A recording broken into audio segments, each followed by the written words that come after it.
Many thanks to Squarespace for sponsoring this week's video.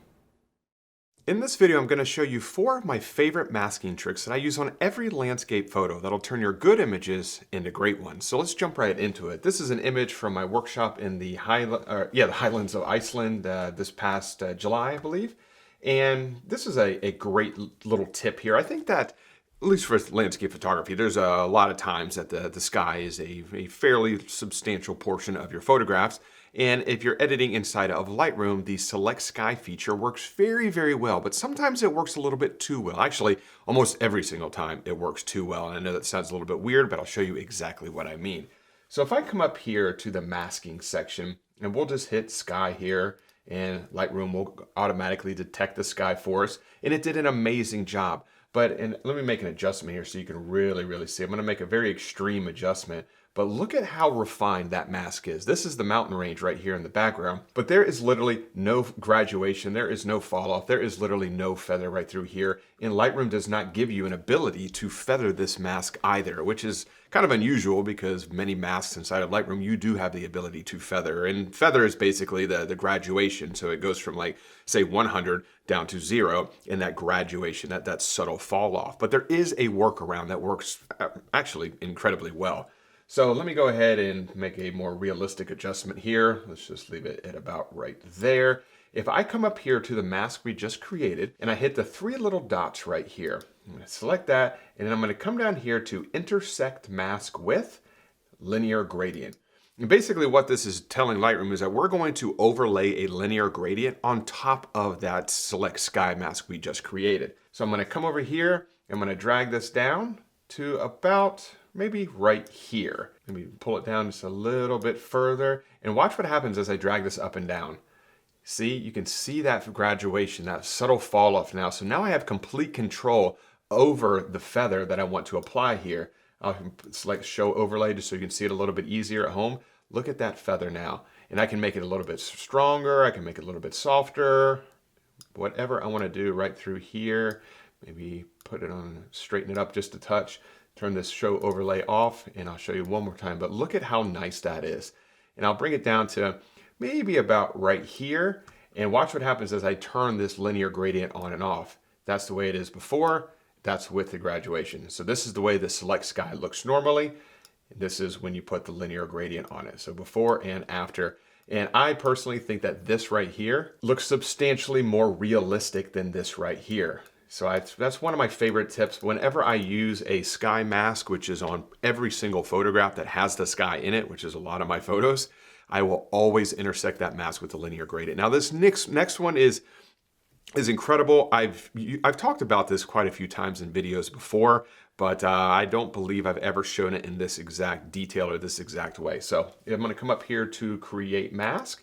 But first what I want to do is one of my favorite aspects, I should say, of this photograph is this area in the foreground right through here. This adds a lot of depth. This actually shows that this area is much higher than the valley beneath it. And I think that's really important. So this was one of my favorite aspects of the scene. I'm going to come up here to linear gradient. I'm going to draw a linear gradient right across the bottom right through here, all the way up to here. And I often do this in photographs where I like to darken the foreground just a little bit, maybe about right here, because by darkening the foreground, and having it subtly fall off into the center of the scene, that creates a lot of depth. Whenever you have light transition, so areas that go from dark to light or light to dark, wherever there's a transition, that automatically creates depth, which is a huge thing in photography. So, but the problem here is this. Look what happens when I toggle this on and off. Yeah, it darkened that area of the cliff very well, but it also darkened all of this beautiful water, and that is exactly what I do not want to happen. So if I come up here to subtract, and I'm going to come down here to color range, and what's going to happen here is this gives you the ability to select certain colors that you want to omit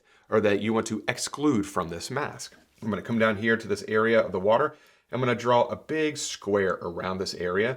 This is basically going to tell Lightroom that I want you to avoid any of the colors or tones that were in that square. I'm going to hold down the shift key, and you can see how that little plus sign pops up on the eyedropper. I have the ability to sample 4 other areas. So I'm going to pick this area here, maybe this area here, over here, over here. And now when I hit show overlay, look at how targeted this is now. I completely removed all of that water through there. And watch what happens when I toggle the mask on and off. So this is before and after, super, super targeted.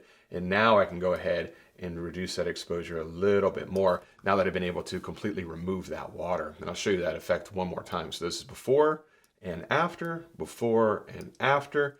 And if I toggle the color range on and off, this is the way it looked before and after, before and after. Now this next tip is, well, the purpose of this video is to show that my favorite masking tips that I use on every single photo. And I was gonna say that this tip is one that I use on every photo, and obviously every one of these is what I use on every photo. But this one is one that I've started to use over the past maybe 2 years now, and I find myself just using it constantly, and I absolutely love it.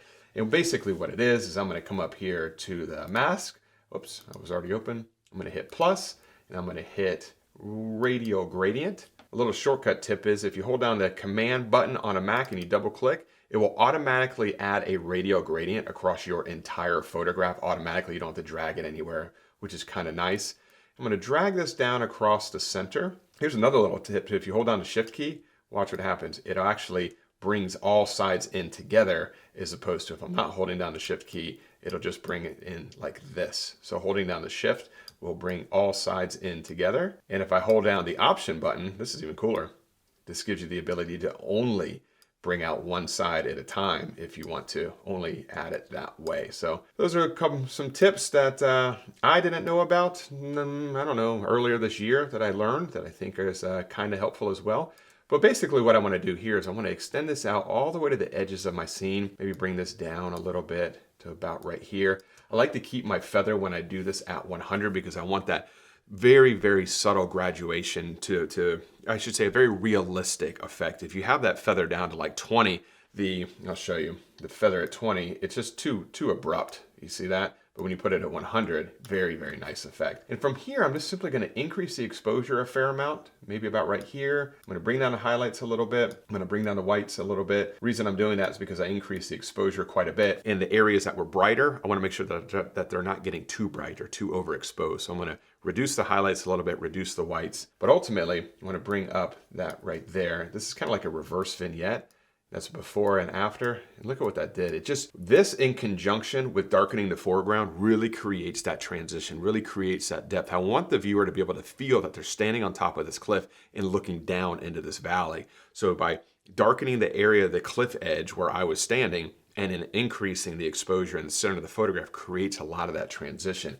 And at the end here, I'm gonna toggle all of these on and off, and it makes a world of difference. I think I'm gonna come back up here to the sky mask one more time. I'm just gonna bring this down just a little bit here. I'm gonna pump up a little bit of contrast in there.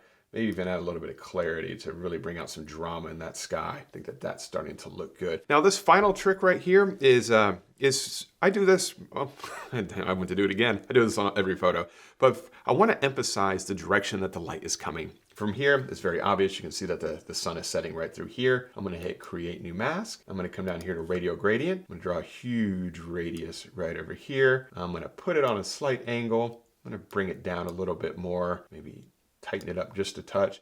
I'm gonna stretch it all the way across my scene right through here, leaving that feather at 0.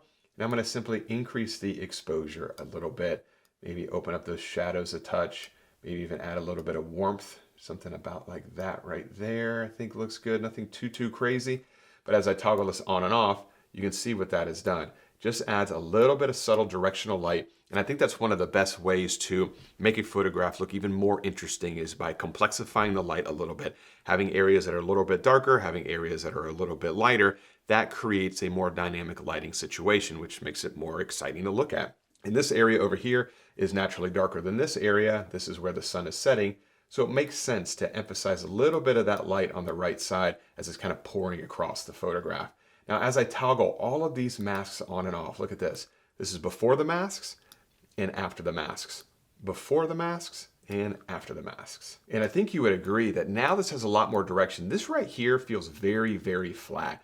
By darkening the sky and putting that graduated filter at the top of that select sky, created a very nice adjustment up here. this area is a little bit darker, the sky is a little bit darker, the area in the center is a little bit brighter. This really draws the viewer into that center portion of the photograph, which is, for me, is always the goal. I want to keep the viewer's eye away from the edges. I want to pull them into the center of the scene, and I want to create as much depth as I possibly can.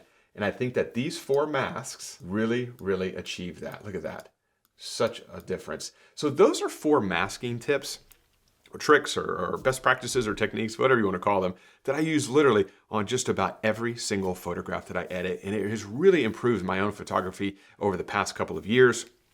And I hope it's something that you might be able to find some interest in, that you'd want to test out on your images as well. Now, before I do wrap things up here, I do just want to say a big thanks to the sponsor of this week's video, which is Squarespace, who I use for all of my website and e-commerce needs. Squarespace provides a robust and beautiful online platform to develop your website. You can showcase your photography using Squarespace's new Blueprint design system to help guide you through the options to building your online presence from the ground up. You can even display your photography using Squarespace's flexible website design templates and customize the layout in order to make it your own. And with Squarespace's online store feature, you'll have access to all the tools you need to start selling your physical goods, digital content, or service products online with ease. So if you're looking to start a new website or possibly upgrade your current website, check out squarespace.com/Mark Denney for a free trial and 10% off your first purchase. So if you have any questions about any of these 4 techniques, please leave those in the comment section below, and I will do my best to get back in touch with you as soon as humanly possible. And if you did enjoy this week's video, if you could, give it a thumbs up, subscribe to the channel if you're not subscribed already, and as always, I really do appreciate you carving out a little bit of time to spend it with me here today, and I will see you all next Wednesday. Bye.